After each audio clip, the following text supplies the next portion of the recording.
কোরআনের সর্বমোট আয়াতগুলোকে আল্লাহ দুই ভাগে ভাগ করলেন। এক, আয়াতে মহকামাত, ষষ্ঠ ইন্দ্রিয় দিয়ে যা জানা ও বোঝা সম্ভব সেই সকল হুকুম বা আদেশের আয়াত, এগুলো কিতাবের মূল বা মা।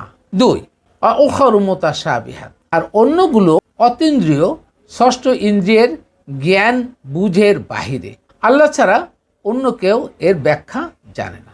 তাহলে স্বাভাবিকভাবে বিবেকবান সকল মানুষই সহজে বুঝতে পারবে যে এ সকল আল্লাহর আদেশ।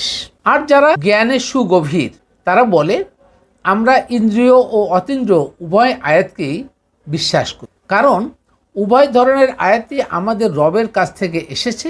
তাই যেহেতু কোরআনে অধিকাংশ আয়াত ইন্দ্রিয় গ্রাহ্য তথা যৌক্তিক, সেহেতু অতীন্দ্রিয় আয়াত তাও যৌক্তিক হবে।